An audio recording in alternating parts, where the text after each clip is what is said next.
오. 들어가세요.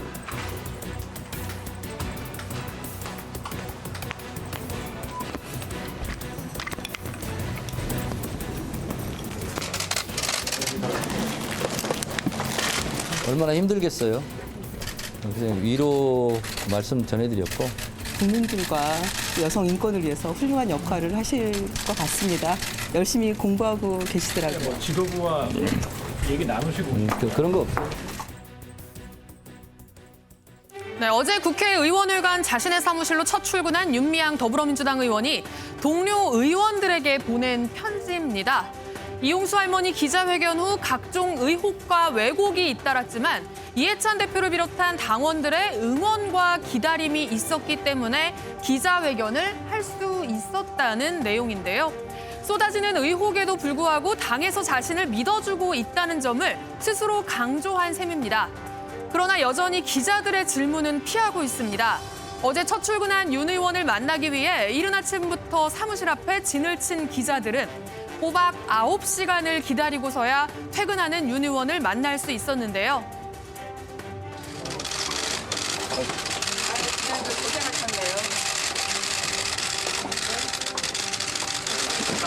좀 나가셔서 한 말씀만 부탁드릴게요. 뭘 한 말씀 할까요?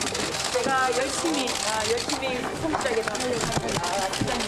기자님. 자, 들어주세요. 아, 너무 심하네. 원래 해결에서는 2014년에 개인 계좌 보고 시작했다고 하셨는데 2012년에는 또 있어서요. 그거에 대해서만 한 말씀 부탁드립니다.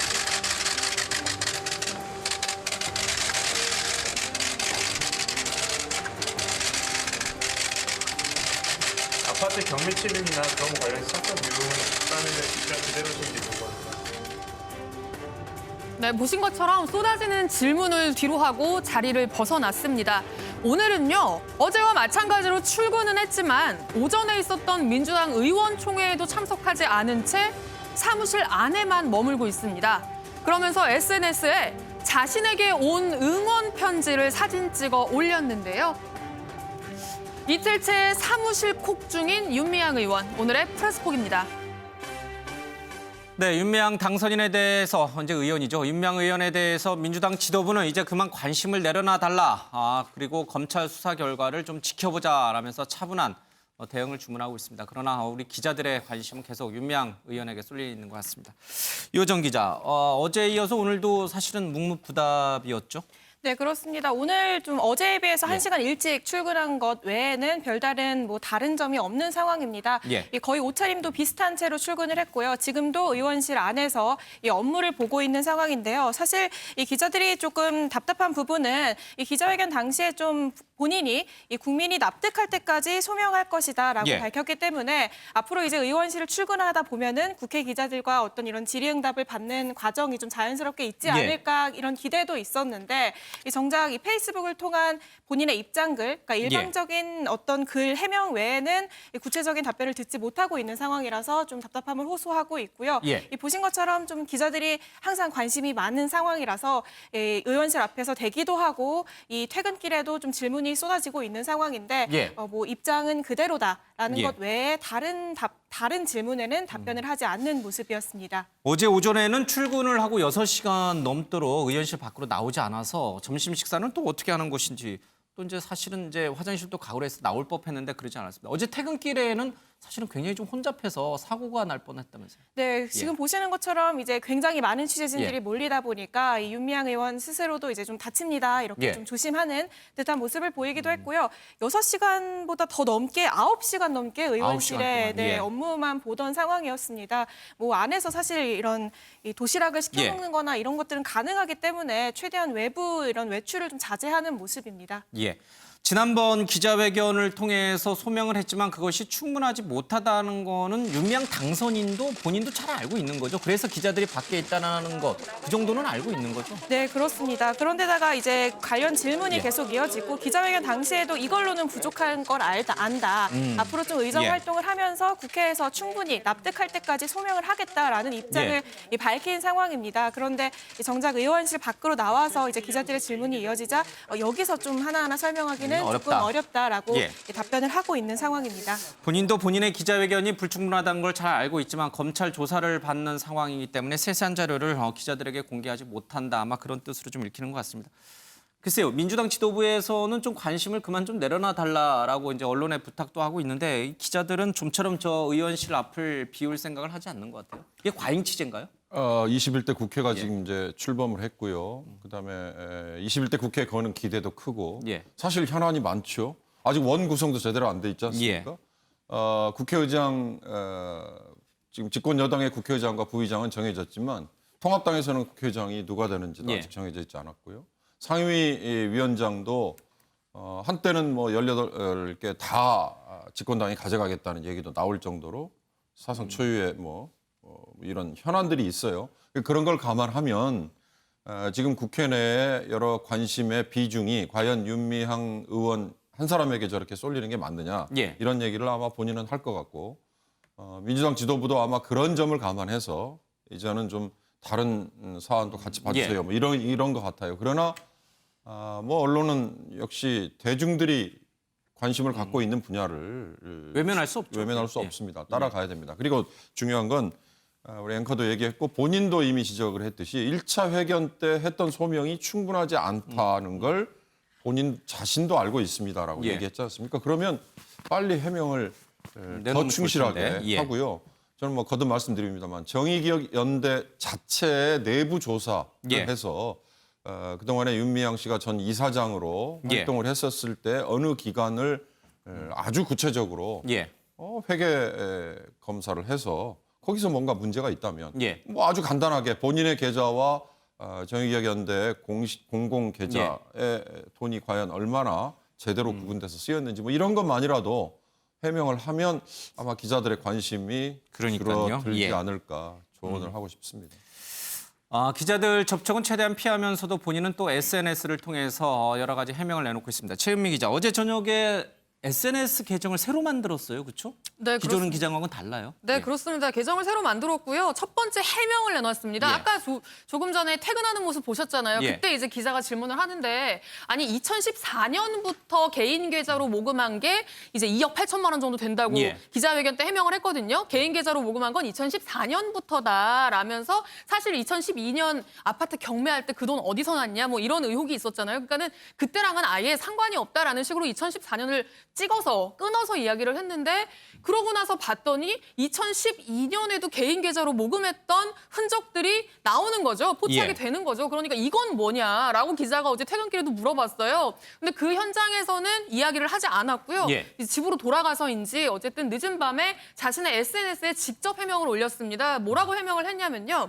그 2012년에 모금을 자기 개인 계좌로 한 거는 맞다. 나비 기금을 만들고 그 나비 기금을 만드는 통장을 자신의 개인 계좌로 했던 건 맞는데 그때 통장은 윤미향 이름으로는 발급받은 게 맞지만 나비 기금 전용 목적으로 그러니까 이름은 윤미향이지만 나비 기금만을 위한 계좌였다는 거죠. 그래서 자기가 2억 8천만 원에 포함을 시키지 않았던 거고 2014년부터 최근까지 모았던 기부금 2억 8천만 원에는 이거 같은 경우는 혼용 계좌라는 거예요. 그러니까 자신이 받던 뭐 월급이라든지 월급 들어오는 통장 있을 거 아니에요. 월급 들어오는 통장 그리고 그 통장에서 생활비도 빠져나갈 거고 공과금도 빠져나갈 거고 이런 통장에 2014년부터는 9건이나 되는 모금을 이런 자신의 개인 그 일상 자금이 드나드는 통장에 받아왔다라는 얘기입니다. 그래서 이제 그거는 문제가 있다라고 자기가 시인을 했다라는 얘기고요.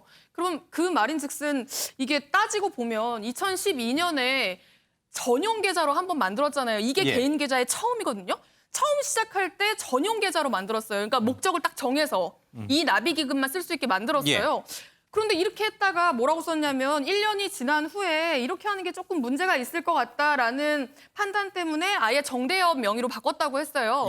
2012년에 이렇게 판단을 했으면서 2014년에 모금을 하면서는 자신이 쓰고 있는 그 생활비 통장에 섞어서 모금을 받았다라는 게 좀 납득하기 어려운 점이 예, 있군요. 그렇죠. 이제 그런 의문점이 좀 남는 겁니다. 2012년에도 문제가 있다고 본인이 판단했으면서 2014년부터 최근까지 예. 모금한 건 버젓이 자신의 일상생활 자금이 다 들어가 예. 있는 통장에 섞어서 받았다라는 게 굳이 이렇게 할 이유가 있었는지 본인 예. 스스로도 문제가 있다라는 걸 이 시기에도 충분히 인지할 수 있었던 시점이 아니었나라는 예. 의문점이 좀 남는 부분입니다. 2012년에 나비기금을 이제 자신의 계좌로 만들었지만 아파트를 산 자금하고는 전혀 별개다. 이제 이런 과정을 해명하면서 조금 석연치 않은 부분 뒷맛을 좀 남긴 것 같습니다. 오늘 두 번째 게시글을 올렸는데 오늘은 동료 의원들에게 전하는 메시지가 준가요? 동료 의원들이 아니고요. 예. 진짜 어제 같은 경우에 그 편지 있잖아요. 동료 예. 의원들에게 주는 편지. 거기도 이제 민주당과 이해찬 대표의 응원이 있었다. 예. 이 응원이 있어서 내가 버틸 수 있었다라는 점을 강조를 했는데 오늘 낸 메시지도 마찬가지입니다. 예. 오늘은 당원들이 보낸 편지로 추정이 되는데요. 뭔가 이렇게 작은 카드 같은 편지 받은 걸 사진으로 찍어서 저렇게 SNS에 올린 거예요. 저 사진 예. 그대로입니다. 뭐 응원합니다, 화이팅, 뭐 지치지 말자, 포기하지 말자, 끝까지 함께하자, 뭐 이런 내용이 적혀 있는 편지를 사진으로 찍어 올리면서 이제 지켜봐 주시고 응원해 주시면 더 큰 힘이 날 것 같다. 응원해 예. 주신 의원님들 감사하다. 뭐 그러면서 하루 종일 애쓴 기자님들도 예. 뭐 수고하셨다라는 이야기를 올렸는데 기자들도 애썼다. 예, 공식적으로 본인이 밝히는 창구에서는 뭔가 자신이 받았던 지지, 응원 이런 메시지들만 지금 공개를 하고 있는 상황입니다. 그러니까요. 이 SNS를 통해서 여러 가지 메시지를 내놓는 것은 뭐 때와 장소를 가리지 않고 할 수 있다라는 장점이 있긴 합니다만은 사실은 쌍방 소통이 중요시되고 있는 오늘날 SNS는 약간의 일방향 소통처럼 전해져요. 물론 이제 기자들이 SNS를 통해서 질문을 하면 답변할지는 잘 모르겠습니다만은 그러니까 이제 서로 소통한다라는 개념에서 쌍방 소통을 해야 되는데 이게 본인 하고 싶은 말 또 본인이 해명할 수 있는 의혹에 대해서만 SNS를 통해서 이렇게 전하는 것은 좀 맞지 않아요? 특히 시민단체 출신인데. 그렇죠. 지금 뭐 윤미향 의원에게 있어 SNS는 소통 창구가 아니라 본인이 하고 싶은 말, 그러니까 예. 언론에 직접 할 경우에 언론이 또 뭔가 각색할 가능성도 예. 있다라고 생각할 수도 있을 것 같아요. 본인에 대한 의혹을 계속 지금 제기하고 있는 것이 예. 미래통합당과 언론이기 때문에 그렇다고 생각을 할 텐데 지금 그 부분에 대해서 차단하기 위해서 내 예. 얘기를 들려주기 위해서 뭐 본인 얘기를 하기 위한 예. 창구로 쓰이지 않나라는 생각이 들고요. 지금 보면 사실 지난주 금요일 날 뭐 본인도 얘기했다시피 본인도 밝혔다시피 1차 소명 예. 뭐 굉장히 뒷맛이 씁쓸했습니다. 제대로 된 소명이라고 보기는 상당히 어려웠고 여기에 따른 비판 여론 또 비난 여론도 상당한데 지금 보면 SNS에는 비판 여론, 비난 여론에 대해서 어떻게 앞으로 처신해 나가겠다 이런 내용은 없어요. 예. 응원의 글만 게시한 것은 뭐 제가 봤을 때는 그렇게 해석할 수 있을 것 같습니다. 나에게 지금 의혹 제기도 많이 되어 있는 상태지만 그 의혹 제기를 넘어서서 이렇게 응원해주고 예. 있는 우군도 많다라는 것을 직접적으로 드러내는 예. 보여주기식 창구로 지금 사용하는 것이 아닌가 싶고요. 일단 뭐 기자회견 자체가 지난주 금요일 오후에 이루어졌다는 것부터가 언론에 어떤 검증할 시간을 주지 않고 열린 거나 다름이 없죠. 그런 상황에서 사실 저는 지금 소명 자체가 명확하게 이루어지지 않은 예. 상황에서 무조건적인 응원의 메시지를 보내는 것도 바람직한 모습이라고 예. 보여지지는 않습니다. 일단 40분이나 할애를 했어요. 예. 그러면 그 많은 의혹 중에서 최소한 한두 가지는 명쾌한 예. 설명이 있었어야 됐다고 봅니다. 근데 그런 설명 없이 지금 국회에 입성하자마자 동료 의원들이 계속해서 응원과 지지를 보내는 것 자체가 우리 편이다. 예. 이 편가르기 또는 내 편 감싸기로 보여질 가능성이 상당히 예. 크거든요. 그렇다면 과연 이 문제에 대해서 민주당이 지금 상당히 심각하게 받아들이고 있는 것인가? 이 부분도 사실 조금 의심스럽습니다. 알겠습니다. 사실 이제 시민단체는 권력을 감시하고 사회 전반적으로 무언가를 주장하는 요구를 하죠. 본인이 감시받고 본인에게 쓴소리를 듣는 기회는 많이 없었을 텐데 정치는 다릅니다. 쓴소리도 좀 많이 들어야 되는 자리인 만큼 응원의 메시지뿐만 아니라 쓴소리도 좀 듣고 경청하는 그런 정치인이 됐으면 좋겠습니다. 자, 김태희 기자, 이용수 할머니도 모습을 좀 보이셨어요 어제, 그렇죠? 그렇습니다. 충남 천안에 보면 예. 국립 망향의 동산이라고 있는데 여기 이제 고 김학순 할머니, 김복동 할머니 등 위안부 피해 할머니 한 54분 정도 안장돼 있어요. 예. 여기를 들렀다가 어제 오후 6시쯤에 이제 경기도 광주에 있는 예. 이 나눔의 집을 방문을 하셨는데 그럼 갑자기 나눔의 집을 왜 가셨느냐 이렇게 기자들이 물어봤더니 예. 이 이용수 할머니가 대구로 내려오기 전에 이 나눔의 집에 한동안 기거를 했다 그래요. 그리고 예. 그 이후에도 대구로 온 이후에도 매년 한 두세 차례 정도 나눔의 집을 방문했는데 최근에는 이 코로나19 때문에 한동안 대구를 벗어나지 못하다가 이번에 이제 오랜만에 나둠의 집을 방문했다 이렇게 설명을 했고요. 이 할머니도 뭐 이용수 할머니도 망향의 동산 갔다가 놀러 왔다 이렇게 얘기를 했더라고요. 그래서 이제 거기 있는 기자들이 윤미향 의원에 대해서 좀 얘기를 물어봤는데 그런 건 묻지 마라. 그러면서 이제 윤 의원에 대해서는 좀 즉답을 피하는 그런 모습이었습니다. 김학순 할머니가 이 위안부 피해 문제를 전면에 먼저 공개하기 시작했고 또 이용수 할머니가 그 뒤를 이어서 이제 위안부 피해 활동을 알리는 데 역할을 했는데 어쨌든 김학순 할머니, 고 김학순 할머니를 이제 보러 가신 거군요. 예. 특별하게 뭐 이런 정치 현안이라든지 또 윤미향 당선인에 대해서는 전혀 언급이 없었고. 그렇습니다. 예. 알겠습니다. 이렇게 사건이 조용히 이제 정리가 되는 것인가 아니면은 계속 화라산처럼 뭔가 남아 있는 것인가.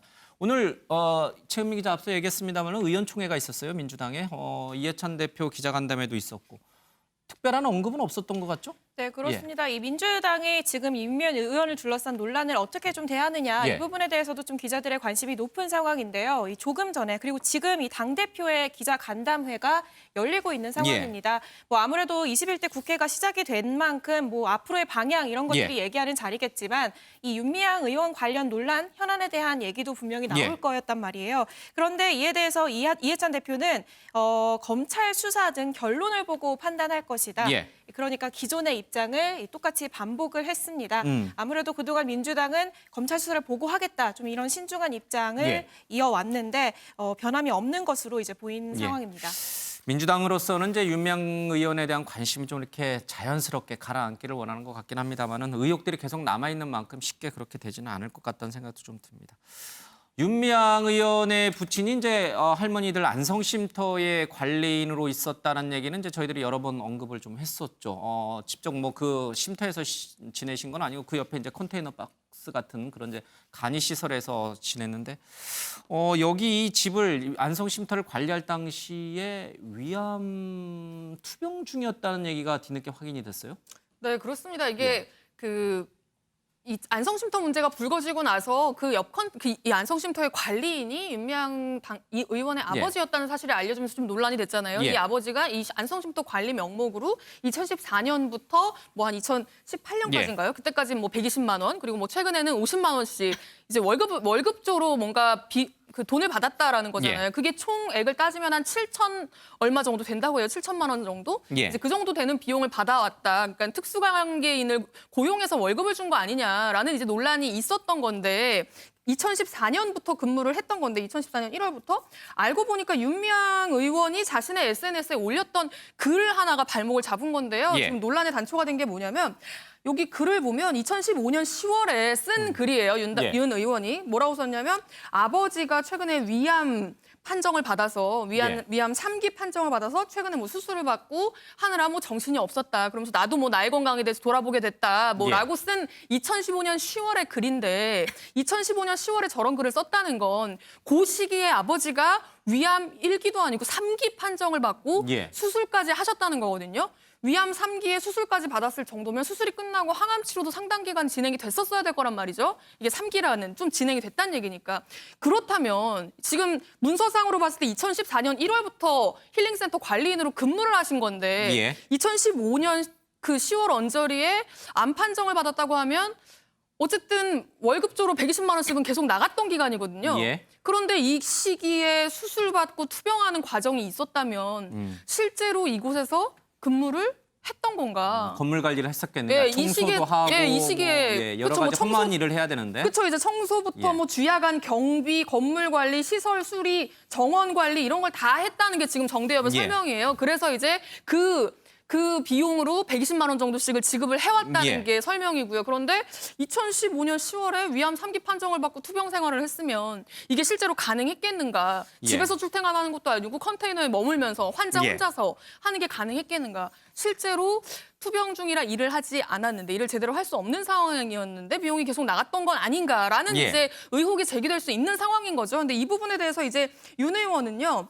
아버지가 실제로 힐링센터에서 일한 지 1년 만에 그러니까 2015년쯤에 위암을 얻어서 수술을 한 건 맞고 자식으로서는 죄송한 마음이 컸지만 또 따로 거기를 또 관리를 맡아줄 사람도 없어서 그 뒤에도 계속 관리를 해왔다라는 게 일단 윤 의원의 해명입니다. 알겠습니다. 글쎄요, 이거 참 아버지 문제까지 자꾸 끌어들이는 게 이게 별로 이렇게 좀 바람직해 보이진 않긴 합니다만은 이제 일각에서 이런 의혹이 제기됐으니까, 그러니까 위암 투병 중에 과연 건물 관리 그 험한 일을 계속 할 수 있었을까 하는 점이 또 문제가 될 수 있고요.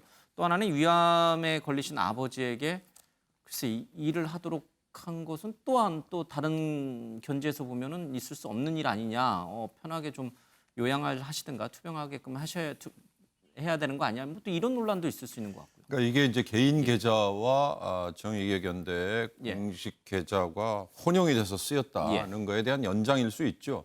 안성쉼터라는 곳에 위안부 할머니들이 거처로 매입을 했다고 해놓고 그냥 속된 말로 얘기하면 결국 윤미향 당선자, 윤미향 의원의 아버지가 쉬시는 공간으로 쓴 거 아니냐. 이제 이런 식의 공격 뭐 이런 게 처음에는 나왔겠죠. 그러나 따지고 보니까 그게 아니고 관리인 역할을 하도록 했다. 또 거기서 기거하신 게 아니고 컨테이너에 계셨다. 부분을 따지고 보면 윤미향 의원의 얘기를 신뢰를 해야 될 겁니다. 그러나 전체를 보면 윤미향 의원이 지금 대중들을 또는 이거에 대해서 문제 제기를 하는 사람들을 납득을 못 시키고 있어요. 그런 점이 바로 본인의 부친에게까지 불똥이 튀도록 만든다는 거죠. 결론은 더 적극적이고 더 구체적인 소명밖에 방법은 없다. 뭐 암 수술을 하고 나서도 사실은 이제 투병 생활하면서 간단한 소일거리를 하고 활동을 하시는 게 훨씬 더 뭐 효과가 있다라는 얘기가 있으니까 그 부분은 조금 더 해명을 좀 기다려 보도록 하겠습니다. 자, 오늘 미래통합당의 여성 의원들이요 이용수 할머니에 대한 2차 가해를 비판하는 성명을 좀 발표를 했습니다. 통합당에서는 윤미향 의원에 대해서는 확실하게 비판적인 논조, 그리고 이용수 할머니에 대해서는 2차 가해를 막아달라는 그 큰 흐름에 동참하는 분위기입니다. 들어보겠습니다. 윤미향 씨가 한 말이 거짓말인지 아닌지는 옷을 흥건히 적신 땀에서 아마 거짓이란 것이 다 드러났다고 그렇게 보여집니다. 국민들의 힘으로 윤미향을 국회의원에서 퇴출하는 것 외에는 방법이 없는 것 같습니다. 모금 행위에 이용된 이용수 할머니 등은 만원 한 장 못 받았습니다만 반면에 윤미향과 일가족을 비롯한 정대협 정의원 측은 돈잔치, 자리잔치가 벌어지고 있습니다. 미래통합당 여성 국회의원들은 온 오프라인으로 퍼지고 있는 위안부 피해자 이용수 할머니에 대한 반인륜적인 2차 가해를 즉각 중단할 것을 강력히 촉구합니다. 노인 폄하 발언부터 지역 비하 발언까지 도를 넘은 공격으로 욕설을 하거나 추측을 통한 비난, 있지도 않은 일을 사실이냐 언급하는 왜곡이 자행되고 있습니다. 이용수 할머니에 대한 2차 가해 문제는 뭐 민주당이든 통합당이든 당을 떠나서 모든 사람들이 공통적으로 그래서는 안 된다라는 이제 입장을 좀 견지하고 있는 것 같아요. 통합당도 사실은 이제 과거 역사 문제에 대해서는 민주당하고 좀 대립각을 많이 세워왔잖아요. 지난 국회 때만 하더라도. 21대 국회 때부터는 통합당도 조금 역사 문제에 대해서는 글쎄요, 좀 보편적인 인식과 궤를 같이 하는 건가요? 어떻게 봐야 돼요? 보편적인 인식과 궤를 같이 할 수밖에 없는 이 계기를 만들어준 게 바로 이용수 할머님의 기자회견이 아니었나라는 생각이 듭니다. 일단 뭐 특히나 일본 정부 배상 문제와 관련해서도 민주당과 통합당 굉장히 이견을 보였었죠. 그런데 이제는 보다 더 사실 민주당의 뭐 이 어떤 당론에 귀를 기울인다 이런 것보다 피해자인 위안부 피해 할머님들의 이야기에 귀를 기울여야 되는 노력이 필요하지 않나라는 생각이 들고요. 그런 노력이 없는 상태에서 지금 만약에 윤미향 의원에 대한 공격만 계속된다면 그건 뭐 윤미향 의원 개인의 공격을 떠나서 민주당에 대한 공격이 될 수 있잖아요. 그러다 보면 당 지지율은 여전히 제자리일 수밖에 없습니다. 당 지지율을 올리려는 차원, 뭐 그것도 솔직히 지금 미래통합당 입장에서 상당히 시급한 문제잖아요. 그 문제 이전에 일단 역사 문제보다 더 진중한 자세를 가지고 적극적으로 좀 접근을 해서 과거에 보여줬던 그런 역사 인식과는 달라졌다는 모습을 보여줘야만 저는 지지율도 올라갈 수 있다고 생각하고요. 그리고 지금 이렇게 계속해서 제기하는 의혹들에도 어떤 당위성이 부합되지 않을까라는 생각이 듭니다. 일제 식민지 시대 때 착취는 없었다. 위안부는 자발적인 그런 것이었다. 뭐 이런 일각의 보수 일각의 아주 극단적인 주장을 하는 사람들과 통합당이 이제는 조금 거리두기를 하는 것 같아요. 그렇죠? 예, 알겠습니다. 이용수 할머니 기자회견을 두고선 배우설을 주장했던 이제 김어준 씨가 있는데 김태일 기자, 이 김어준 씨가 검찰에 고발당했다고요? 그렇습니다. 이 사법시험 준비생 모임이라는 단체가 있는데 이 단체에서 김어준 씨를 명예훼손 등의 혐의로 서울 서부지검에 고발을 했습니다. 이 단체에 따르면 이용수 할머니가 방송이나 라디오에 나와서 이 수양딸의 도움을 받아서 기자회견문을 자신이 쓴 게 맞다 이렇게 얘기를 했는데 그럼에도 불구하고 김어준 씨가 방송에서 배우설을 제기한 거는 이건 허위 사실로 봐야 한다. 그러면서 고발 이유를 밝혔는데 이렇게 얘기를 하면서 뭐 할머니가 뭐 치매에 걸렸다는 등 뭐 이런 인식들을 국민에게 심어줌으로써 이거는 이용수 할머니에 대한 명예훼손이다. 이런 얘기도 덧붙이게 됐습니다. 김어준 씨는 과거 이제 선거 부정, 지금 이제 민경욱 전 의원이 굉장히 이제 그 부분과 관련해서 강하게 주장하고 있는데 비슷하게 이제 선거 부정에 대해서도 의혹을 제기한 바 있고 이번에도 이제 배우설 얘기를 하고 있는데 글쎄요, 조금 더 살펴봐야겠습니다만은 김어준 씨는 그냥 잘못된 정보를 할머니에게 주는 누군가가 있다라는 얘기를 했을 뿐이지 배우가 있다는 얘기를 한 것은 아니다라고 이제 해명하긴 합니다만은 뭐 그 얘기를 또 달리 해석을 하자면은 뭔가 이 뒤에서 할머니를 움직이는 분들이 있다. 뭐 이렇게 또 오해될 수가 있으니까요. 좀 방송인들 특히 이제 영향력 있는 분들은 말을 진짜 조심해야 될 것 같아요. 김어준 씨가 지금은 흔히 말하는 제도권 언론에 들어와 있어요. 자주 등장을 하죠. 이미 들어와 있죠. 뭐 라디오 프로 고정 진행도 하고 있고 또 지상파에도 한때는 나왔었고요. 그러나 그 이전에 김어준 씨가 방송인으로서 활동을 했을 때는 유튜브 팟캐스트, 팟캐스트 뭐 이런 걸로 출발했는데 팟캐스트죠.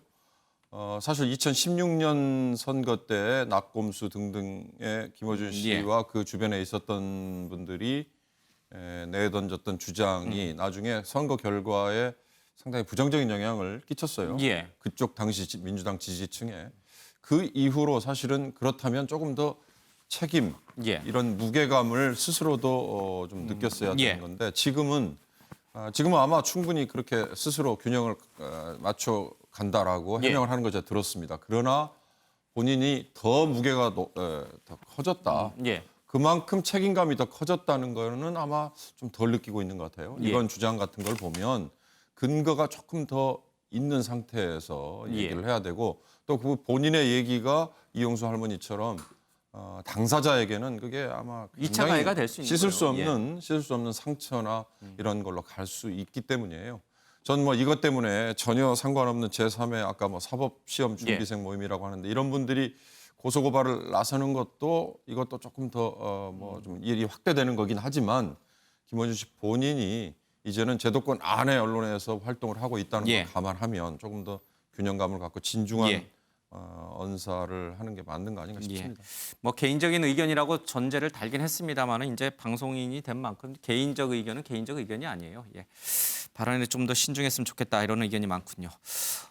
위안부 피해 할머니 이용수 할머니 기자회견으로 이제 이 문제가 불거지면서 이제 경기도 광주에 있는 나눔의 집도 비슷한 이제 문제들이 불거져 나왔습니다.